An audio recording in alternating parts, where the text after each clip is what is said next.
A few moments later. Assalamualaikum warahmatullahi wabarakatuh. Hai sahabat eksak, bagaimana kabar UTBK kalian? Semoga yang sudah melaksanakan ujian mendapatkan nilai yang baik ya. Dan yang belum ujian, semoga dengan adanya video ini dapat membantu kalian dalam mempersiapkan nanti menghadapi UTBK begitu ya. Oke, tanpa berlama-lama kita mulai aja membahas lanjutan soal TPS kemarin ya. Nah, untuk soal yang nomor 6 ini segitiga ABC siku-siku di B. Titik D terletak pada garis pada sisi AC sehingga segitiga DBC siku-siku di D. Sudut ABD sama dengan 30 derajat, BD sama dengan 3 dan ABDE merupakan jajaran genjang. Pertanyaannya, luas jajaran genjang ABDE adalah. Nah, oke ya. Jadi pertanyaannya adalah mencari luas jajaran genjang ABDE. Nah, kita kan mau mencari luas ini ya, luas jajaran genjang ini. Ya. Nah, sekarang luas jajaran genjang itu rumusnya apa? Ya. Luas jajaran genjang itu adalah alas dikali dengan tinggi ya. Alas dikali dengan tinggi. Nah, sekarang masalahnya adalah kita harus tahu alasnya berapa, tingginya berapa ya. Nah, di soal sebelumnya ya, yang di video sebelumnya itu kita sudah mencari beberapa hal ya. Nah, jadi didapatkan bahwa nilai sisi-sisi ini adalah 3 dan 2 akar 2 ya. Jadi kalian yang belum nonton video sebelumnya, silahkan lihat video sebelumnya ya. Jadi di sini 3 begitu dan di sini adalah 2 akar 3 ya. Sisi miringnya 2 akar 3. Jadi di sini 2 akar 3. Nah, berarti kalau alas kali tinggi ya, itu kan alasnya kita boleh pakai yang ini ya. Berarti tingginya kan yang ini nanti. Nah, yang ini tingginya ya. Nah, anggaplah ini namanya titik apa ya? Titik D aksen ya. D aksen di situ. Ya. Nah, sekarang tingginya adalah DD aksen itu. Bagaimana cara mencari DD aksen ya? Nah, kalian kalau ingat ya bab kesebangunan di SMP ya, kalau kita punya segitiga siku-siku begini ya. Nah, katakanlah ini namanya A ya, ini B, ini C dan ini D ya. Ini panjang sisi-sisinya ya. Maka D itu adalah A dikali B dibagi dengan C ya. Di sini kita tidak menurunkan dari mana dapat persamaan ini ya. Kalian bisa cari sendiri karena biar menghemat waktu juga ya. Jadi ingat caranya menghafal bagaimana? Hasil kali sisi tegak ya, sisi tegak dibagi dengan sisi miringnya. Begitu. Nah, di segitiga ini kita perlu mencari AD dulu ya, karena ini siku-siku. Di sini kita bisa menggunakan Pitagoras, oke? Jadi AD ya sama dengan akar, oke? Dari 2 akar 3 kuadrat dikurangi dengan 3 kuadrat. Kita akan punya di sini 12 dikurangi 9, berarti sama dengan akar 3 ya. Ini 4 kali 3 12, ini 9 ya. Nah, sehingga DD aksen bisa kita hitung sekarang ya, yaitu hasil kali sisi tegak berarti AD dikali BD dibagi dengan sisi miringnya, yaitu AB ya. AD-nya berapa? AD-nya tadi ini akar 3, BD-nya 3, AB-nya 2 akar 3. Coret-coret, dapatnya 3/2 DD aksennya. Berarti luas jajaran genjangnya alas kali tinggi ya, alas kali tinggi, yaitu AB dikali dengan DD aksen. Berarti sama dengan 2 akar 3 dikali dengan 3/2 ya. Kita coret 2-nya, maka kita dapatkan jawabannya 3 akar 3. Oke, jadi jawabannya yang D ya. Oke, jawabannya yang D. Oke, kita lanjut ke soal nomor 7 guys. Fungsi f dan g didefinisikan sebagai berikut. Fx sama dengan 1 min x kuadrat dan gx sama dengan 3 min 3x. Aksis terkecil semua titik potong grafik fungsi f dan g adalah. Nah, ingat ya, ingat. Aksis itu berarti koordinat apanya? Koordinat x-nya ya, koordinat x-nya. Ya, mencari tipot dari 2 buah kurva itu kita cukup menyamakan kedua fungsi kurva tersebut ya. Kurva dengan kurva atau kurva dengan garis sama aja. Kalau kita mencari titik potongnya, kita tinggal menyamakan kedua fungsinya. Jadi seperti ini ya. Tinggal kita tulis 1 min x kuadrat sama dengan 3 min 3x. kita bawa semua ke satu ruas ya. Kita bawa ini ke kanan ya, x kuadratnya biar positif ya, jadi x kuadrat min 3x. Oke, 1 bawa ke kanan min 1, 3 kurang 1 berarti positif 2 ya. Ini sama dengan 0. Kemudian kita apakan? Iya benar, kita faktorkan ya. Jadi ini kita punya x, ini min 2, ini min 1 ya. Jadi kita punya x-nya sama dengan 2 atau x-nya sama dengan 1. Karena ditanya absis terkecil, berarti yang kita pilih adalah x sama dengan 1. Oke, jadi jawabannya yang C. Gitu ya, mudah. Nah, kemudian kita lanjut lagi ke soal nomor 8. Nah, ini soalnya beranak ya. Fungsi f dan g didefinisikan sebagai berikut. Masih sama soalnya ya, fx-nya ini, gx-nya ini, begitu. Ditanya sekarang integral gx min fx dx adalah. Oke, integralnya masih standar ya. Tinggal kita buat aja gx-nya 3 min 3x ya, dikurangi. Nah, ingat kalau kurang ya, jangan lupa diisi kurung supaya tandanya nggak salah nanti. Ya, 1 min x kuadrat dx. Begitu ya. Nah, sekarang ini sama dengan, kita mulai dari yang suku dengan pangkat tertinggi dulu ya, nulisnya biar rapi. Jadi ini min, kena min jadi plus. Jadi ini x kuadrat. Ya, ini min 3x, kemudian 3 dikurangin 1, berarti positif 2 ya. Nah, ingat integral, bagi yang lupa, ingat ya, integral ya, integral x pangkat n dx itu sama dengan apa? 1 per n tambah 1 dikali dengan x pangkat n tambah 1 ditambah dengan c. Ini adalah rumus dasar integral ya. Nah, sekarang kita tinggal tuliskan. Ini sama dengan, nah 2 tambah 1, jadi integral ingat pangkatnya ditambah 1 ya. 2 ditambah 1, 3, berarti ini sepertiga. Nah, ada per n tambah 1 juga kan. Jadi sepertiga x pangkat 3 min 3. Nah, ini x-nya berarti kan pangkat 1 ya. Pangkat 1 kalau ditambah 1 berarti pangkatnya 2 ya. Jadi ini 3 per 2. X pangkat 2 ditambah dengan 2 nggak punya X. Kalau diintegralkan jadi punya X ya. Ingat terakhir ditambah dengan C. Udah deh. Jadi jawabannya yang B ya. Oke. Masih bisa di bawah 1 menit jawabnya ya. Nah, sekarang kita coba soal berikutnya, masih sama. Fungsinya masih sama, tapi yang ditanyakan luas daerah di kuadran pertama yang dibatasi oleh grafik fungsi f dan g serta sumbu y adalah. Nah, ini kita harus menggambar ya, kita harus menggambar, karena kalau nggak digambar kita nggak tahu apa yang mau diintegralkan, kita nggak tahu gitu ya. Jadi kalau kita gambarkan sekarang, ini sumbu y ya, ini sumbu x. Oke, nah ini agak lama ya, mungkin kalau kalian nanti UTBK di bagian ini boleh kalian skip dulu kalau mencari luas ya. Nah, sekarang 1 min x kuadrat kita gambar dulu. Bagaimana cara menggambar kurva ya? Kita punya 1 min x kuadrat. Nah, buat sini aja ya. Jadi kan 1 min x kuadrat itu kalian buat sama dengan 0 ya. Kemudian difaktorkan 1 min x dikali 1 plus x ya. Buat yang lupa, ingat ya, kalau kita punya a kuadrat min b kuadrat sama dengan a plus b dikali dengan a min b. Makanya jadinya 1 min x dikali 1 plus x. Nah, berarti ini x-nya sama dengan 1 atau x-nya sama dengan min 1. Kalian pasang di sini. Misalkan aja ini min 1 di sini, ini 1 di sini. Nah, lalu kemudian cari tengah-tengahnya. Tengah-tengahnya berarti tinggal kalian tambah, kemudian kalian bagi dengan 2. Ini pasti dibagi 2 ya. 1 ditambah min 1, 0. 0 bagi 2 berarti 0. Nah, tengah-tengahnya 0. Nah, mencari y-nya tinggal kalian masukkan lagi ke persamaan y-nya ini. Ya kan, y-nya itu sama dengan 1 min x kuadrat. Kalau kita masukkan 0 ke sini, maka y-nya sama dengan 1. Ya, jadi di sini 1 di sini. 1. Begitu. Sehingga kurvanya kurang lebih seperti ini. Oke, seperti itu ya.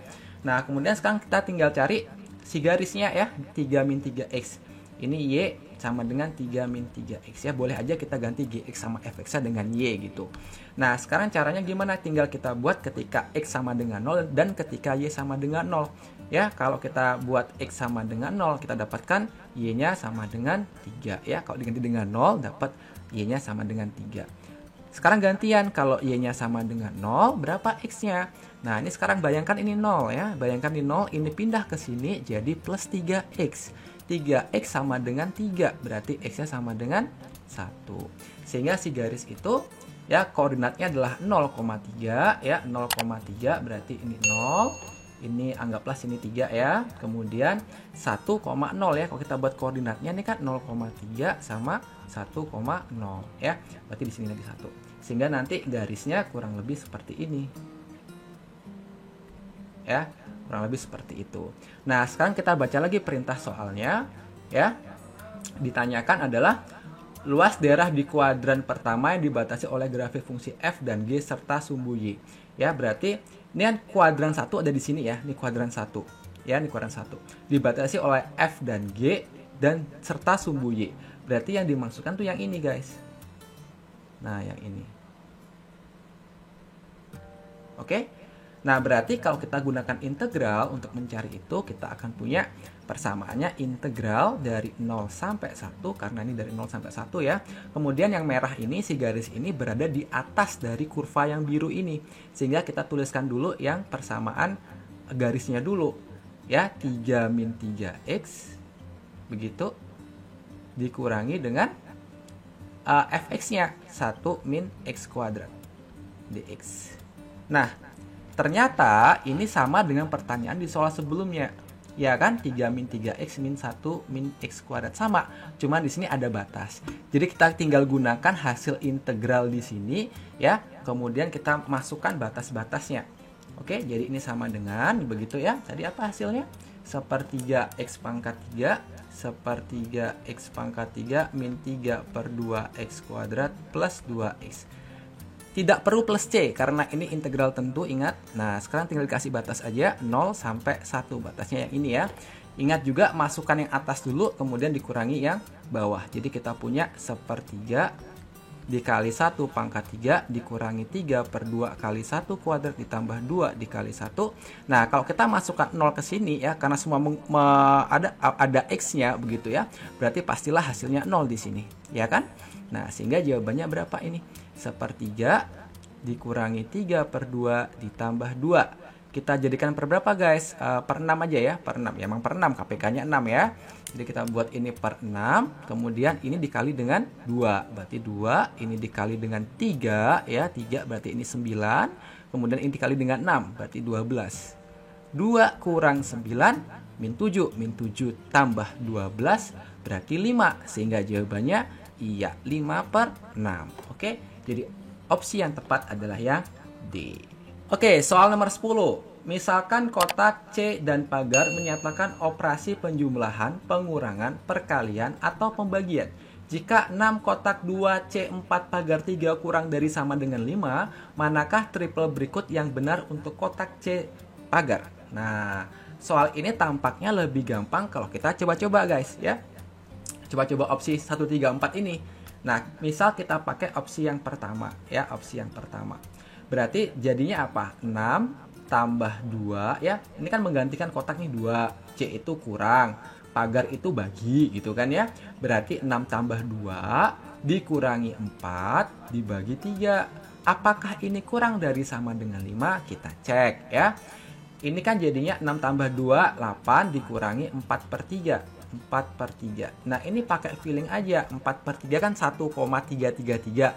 8 dikurangi 1 itu masih 7 loh ya. Jadi ini tidak memenuhi karena 7 itu lebih besar dari 5, betul ya? Jadi ini tidak memenuhi ya. 7 itu lebih besar dari 5. Sehingga 1 salah ya. Kemudian nomor 2. Nah, sekarang formasinya 6 tambah 2 ya, kotaknya ditambah ya. Kemudian dibagi 4 dan ditambah 3. Ya, sesuai dengan urutan ini.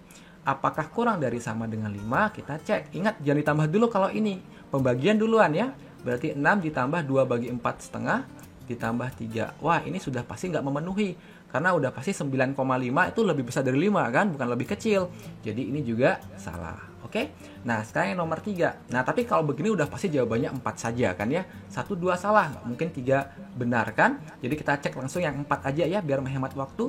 Jadi ini 4 kita cek. Itu formasinya 6 dikurangi 2 dikali dengan 4 ditambah dengan 3. Apakah kurang dari sama dengan 5? Nah, ingat ini perkalian duluan ya. Berarti ini min 8 ya. Min 2 kali 4 min 8 ditambah dengan 3. Nah, ini 6 tambah 3, 99 kurang 8, 1. Nah, 1 kurang dari sama dengan 5. Betul ya? Jadi jawabannya 4 saja. Opsinya yang D. Begitu ya. Soal nomor 11. Jika kurva Gx sama dengan 2 min X kuadrat diperoleh dari menggeser kurva Y sama dengan Fx sejauh 3 satuan ke kanan dan 1 satuan ke atas, manakah pernyataan berikut yang benar? Nah, ingat ya, pergeseran kurva. Kalau dia digeser ke kanan, ya, berarti itu min, ya, X min A. Kalau digeser ke kiri, ya, itu X plus A. Kalau digeser ke atas, katakanlah kita punya Y sama dengan ya ditambah dengan A, ya, ini cuman simbol doang ya, maksudnya ini kan digeser berapa satuan begitu. A itu adalah sekian satuan tadi. Nah, kalau digeser ke bawah, berarti Y sama dengan titik-titik itu dikurangi dengan A. Nah, jadi konsepnya di sini guys. Nah, sekarang kan Gx itu adalah hasil pergeseran kurva dari Fx. Jadi Gx itu adalah hasil jadinya, ya, hasil jadinya.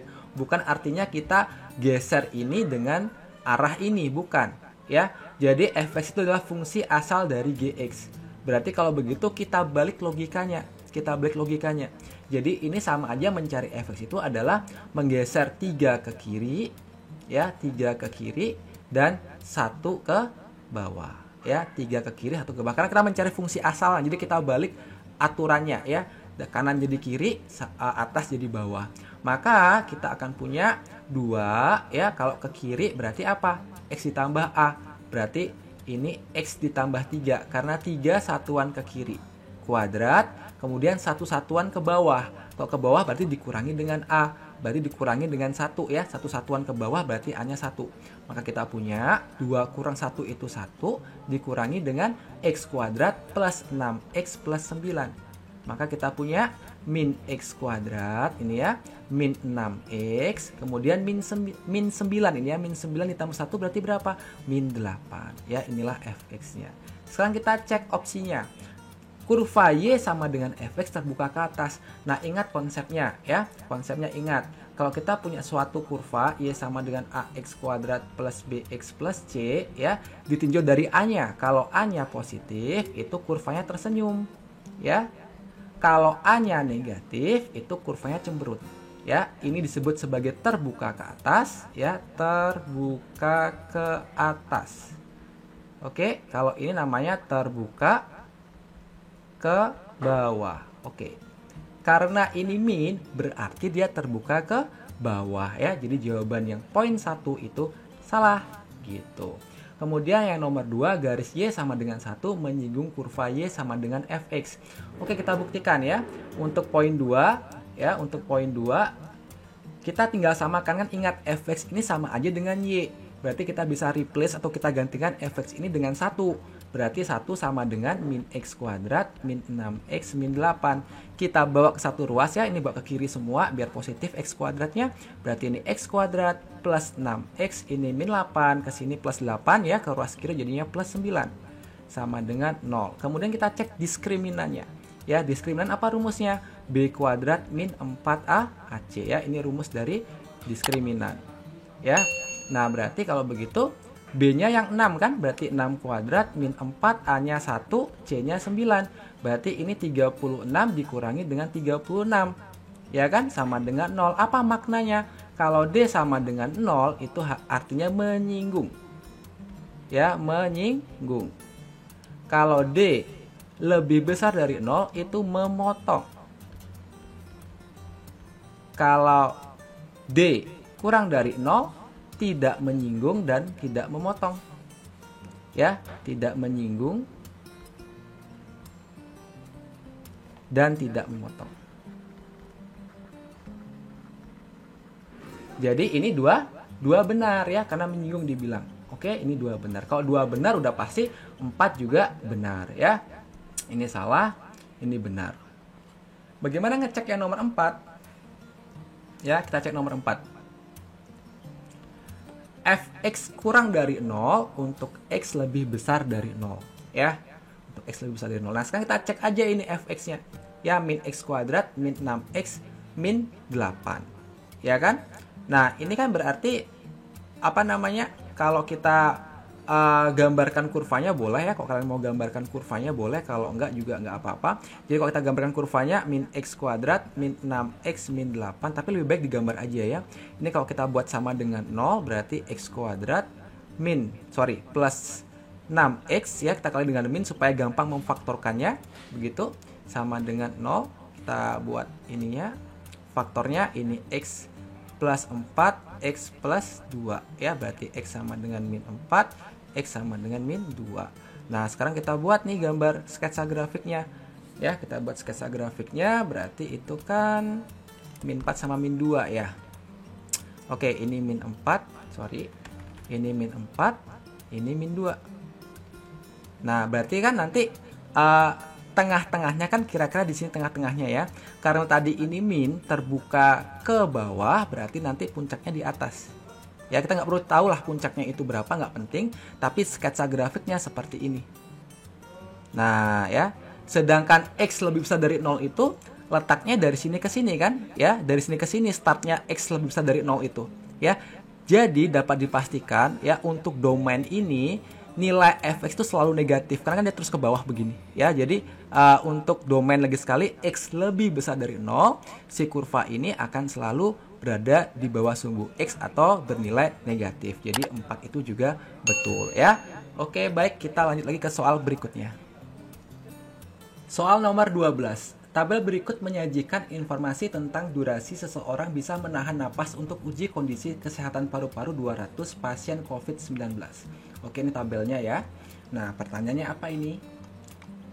Berdasarkan informasi yang diberikan, manakah hubungan antara kuantitas P dan Q berikut yang benar? Oke, banyaknya pasien yang P-nya itu ya, banyaknya pasien yang bisa menahan napas lebih dari 65 detik. Berarti yang ditanyakan adalah yang lebih dari 65 detik ya. Lebih dari 65 detik. Nah, ini bagaimana caranya? Nah, ini mungkin kalian kurang familiar ya dengan bentuk seperti ini di statistika. Nah, tabel ini bisa kita ubah menjadi seperti ini. Ya, 31 sampai 45 ya.